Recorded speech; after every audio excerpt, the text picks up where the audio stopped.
नमस्कार दोस्तों, आरजेडी में तेजस्वी युग की शुरुआत हो चुकी है। आरजेडी के अब तेजस्वी यादव ही सर्वे सर्वा है। तेजस्वी यादव हर गिले शिकवे को भूलकर पार्टी और संगठन को मजबूत बनाने में जुटे हुए हैं। अब ऐसे में तेजस्वी यादव ने आज मुलाकात किया है नवादा में जाकर राज बल्लभ यादव और उनके परिवार के लोगों से।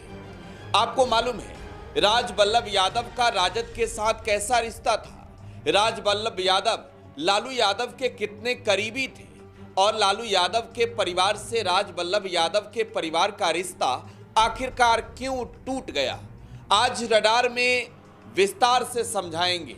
साथ ही साथ बिहार में 10 वर्ष पूरे हो चुके हैं शराबबंदी कानून के लागू हुए। एक दशक के बावजूद बीत जाने पर भी बिहार में शराबबंदी कानून कागजों में ही सफल क्यों है, धरातल पर लोग शराब पीकर क्यों मर रहे हैं। तेजस्वी यादव ने सरकार से सवाल पूछे हैं, सवालों से सरकार को घेरा है और मोतिहारी में हुए जहरीली कांड के बाद जब एक दशक पूरा हुआ शराबबंदी कानून को लागू हुए, तब तेजस्वी यादव ने सरकार के खिलाफ मोर्चा भी खोल दिया है। आज दोस्तों रडार में सब कुछ बताएंगे, आप बस अंत तक देखते जाइए क्या कुछ बिहार की राजनीति में चल रहा है। दोस्तों टुडे बिहार न्यूज के पॉलिटिकल शो रडार का ये 78वां एपिसोड है। मैं हूं आपके साथ प्रकाश सिंह। आरजेडी मतलब लालू यादव, आरजेडी मतलब लालू यादव की पार्टी।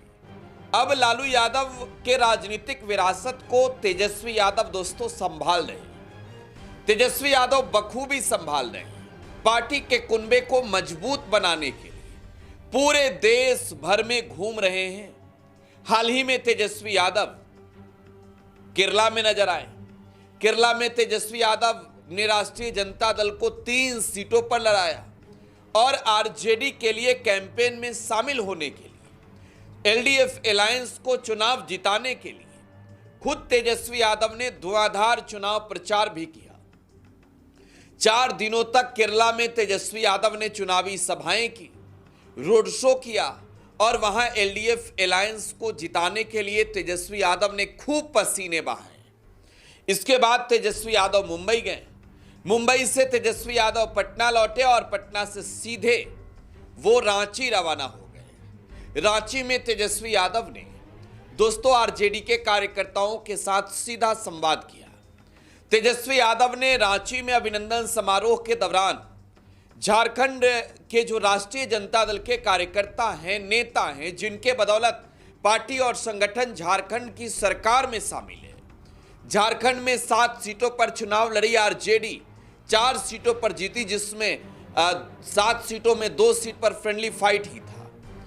और तेजस्वी यादव की पार्टी आरजेडी अब झारखंड में बड़े अस्तित्व में कैसे आए, इस बात को लेकर उन्होंने कार्यकर्ताओं को मूलमंत्र भी दे दिया। लेकिन दोस्तों जब तेजस्वी यादव रांची से लौट रहे थे, तब तेजस्वी यादव ने वो बड़ा दिल दिखाया जिसका इंतजार उनके समर्थकों को था। दोस्तों तेजस्वी यादव रांची से लौटने के क्रम में सीधे नवादा पहुंचे और दोस्तों नवादा पहुंचकर तेजस्वी यादव राज बल्लभ यादव के घर पहुंचे। राज बल्लभ यादव बिहार की राजनीति में वो शख्स, वो चेहरे जिन्हें लालू प्रसाद यादव का कभी सबसे करीबी व्यक्ति माना गया, सबसे करीबी सिपह सलाहकार माना गया, जिनको लेकर यह कहा जाता रहा कि वो लालू यादव के बेहद खास है। लेकिन वक्त के साथ सब कुछ बदलता है, राज बल्लभ यादव भी बदल गए। दोस्तों राज बल्लभ यादव राजद से जुड़े रहे, राज बल्लभ यादव के परिवार के लोग राजद से जुड़े रहे। राज बल्लभ यादव की पत्नी राजद से चुनाव लड़कर चुनाव जीती और राज बल्लभ यादव जब लालू प्रसाद यादव की सरकार रही, उस वक्त भी वो लालू यादव के बेहद करीबी और खास रहे। एक वाकया हुआ बिहार में, राज बल्लभ यादव के खिलाफ रेप का केस दर्ज हुआ। राज बल्लभ यादव जेल गए, आरोप सिद्ध हुआ, दोषी तय हुए और राज बल्लभ यादव को सजा हुई। लेकिन जब बिहार में बीजेपी जेडीयू ने तेजस्वी यादव के कुनबे को तोड़ना शुरू किया, तब नवादा में भी बीजेपी ने सेंधमारी शुरू की। बिहार में 2024 में हुए फ्लोर टेस्ट के दौरान तेजस्वी यादव के कई विधायकों से बीजेपी जेडीयू ने टच किया, और इनमें वो विधायक थे जिनका या फिर जिनके फैमिली का बैकग्राउंड जो है वो आरोपों से घिरा रहा है। जैसे अनंत सिंह, इनकी पत्नी नीलम देवी विधायक थी, अनंत सिंह की रिहाई हो गई जब वो सरकार के पक्ष में चले गए तो।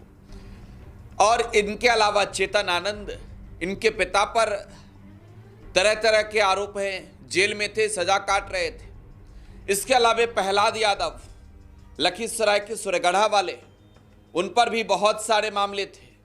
खैर, ये तमाम लोग अगर गए तो इन्हें फल भी मिला, फायदा भी मिला, इनाम भी मिला।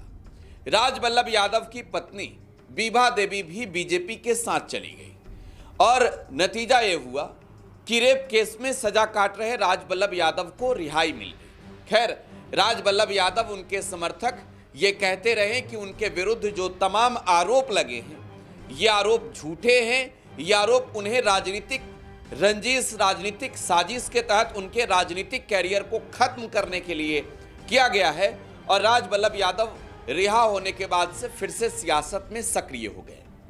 राजबल्लभ यादव ने राजनीतिक रूप से नवादा में वो जगह बनाई है जिसको लेकर आप ये कह सकते हैं कि राजबल्लभ यादव के बिना नवादा में सब कुछ मजबूत ना तो आरजेडी के पक्ष में दिखता है और ना बीजेपी के पक्ष में। राजबल्लभ यादव वहां यादवों के नेता हैं। खैर, हाल में एक बड़ा हादसा हुआ राजबल्लभ यादव के परिवार में। राजबल्लभ यादव के बेटे सड़क हादसे में अपनी जान गंवा बैठे। सड़क हादसे में जब राजबल्लभ यादव के बेटे अखिलेश की जान गई, तब पूरे राजनीतिक गलियारों में शोक की लहर दौड़ पड़ी। हालांकि तेजस्वी यादव, जिन्होंने चुनाव के दौरान यह कहा कि उनके पिता लालू यादव दुखी हैं, राजबल्लभ यादव का नाम नहीं लिया था उन्होंने। कौशल यादव को चुनावी अखाड़े में उतार दिया। एमएलसी के चुनाव का वो घटना जब राजबल्लभ यादव अपने भतीजे को लड़ाना चाहते थे, तेजस्वी यादव ने वहां श्रवण कुशवाहा को लड़ा दिया, और राजबल्लभ यादव पूर्ण रूप से बागी हो गए तेजस्वी यादव के खिलाफ। तेजस्वी यादव ने इस दुख के दौर में, इस दुख के दिन में राजबल्लभ यादव के लिए बड़ा दिल दिखाया। देखिए, जैसे ही राजबल्लभ यादव के बेटे के दुखद निधन की खबर आई, तेजस्वी यादव ने संवेदनाएं व्यक्त की थी सोशल मीडिया के माध्यम से, और आज रांची से लौटते हुए मैं आपको तस्वीरें दिखाना चाहूंगा। तेजस्वी यादव राजबल्लभ यादव के घर पहुंचे हैं। ये तस्वीर देखिए आप। तेजस्वी यादव भूले सिकवे, अब गिला सिकवा सब कुछ खत्म कर रहे हैं। राजद के कुनबे को मजबूत बनाने में जुटे हुए हैं, और ऐसे में राजबल्लभ यादव वो शख्स, वो बड़े चेहरे जो राष्ट्रीय जनता दल के साथ लंबे समय तक रहे और वक्त के साथ सियासी करवटें उन्होंने बदली।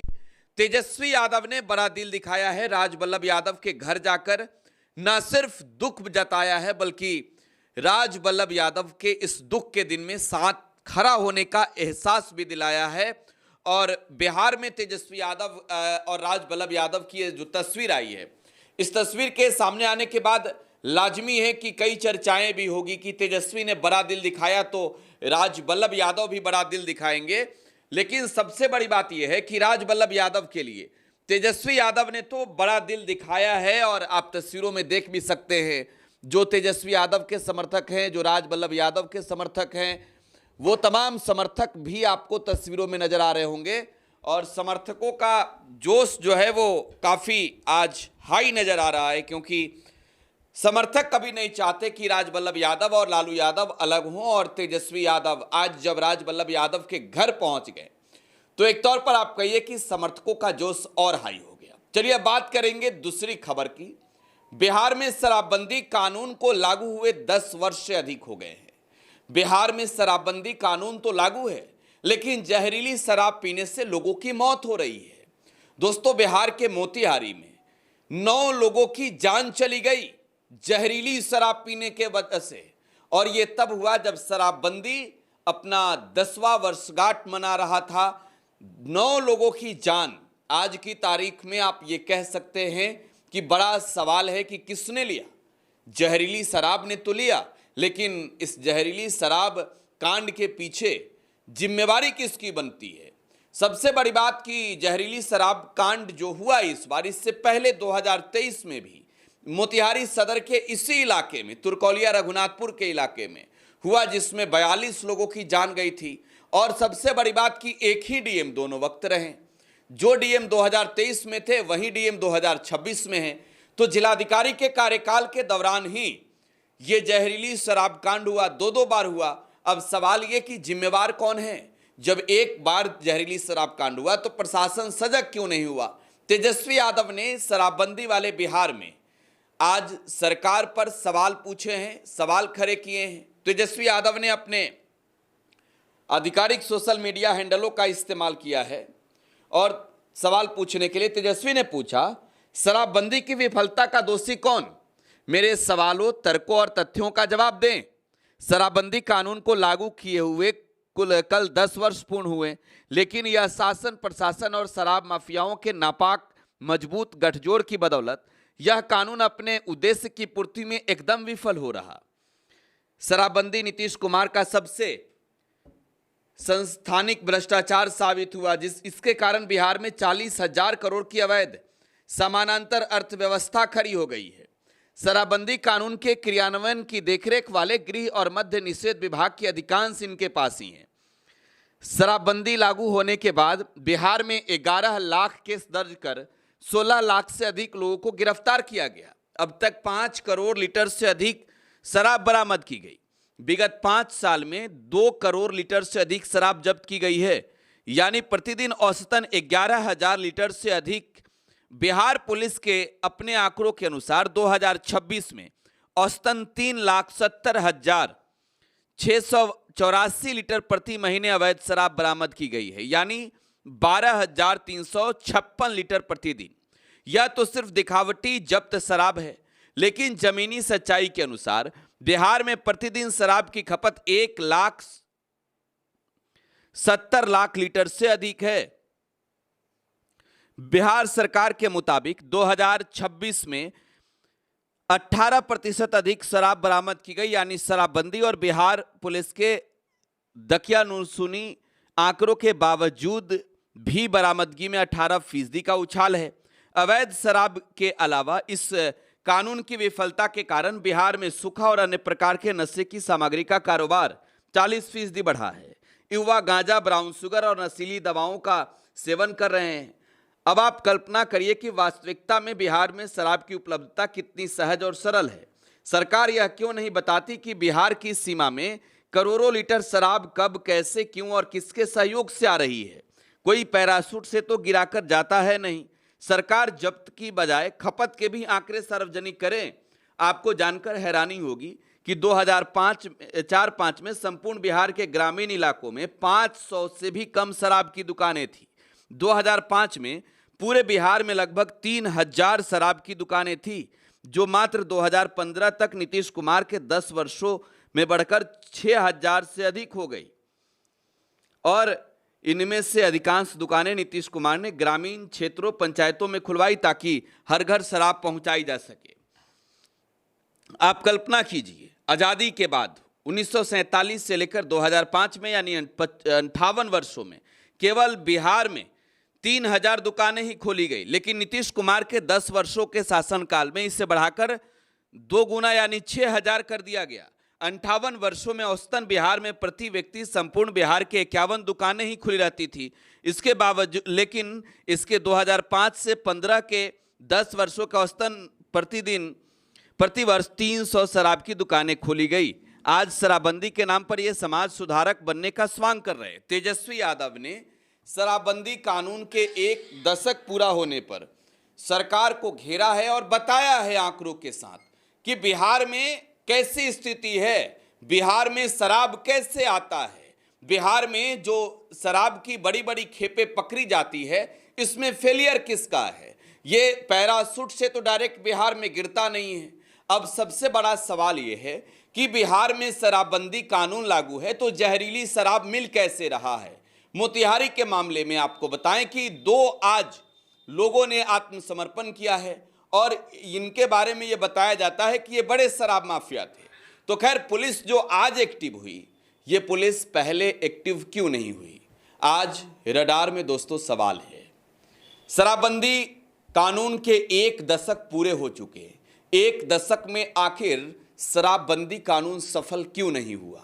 बिहार में शराब के कारोबार के खेल में कौन कौन से लोग शामिल है, क्या सफेद पोशों का संरक्षण शराब माफियाओं को मिलता है। रडार में आज बस इतना ही। आप टुडे बिहार न्यूज के साथ बने रहें। धन्यवाद।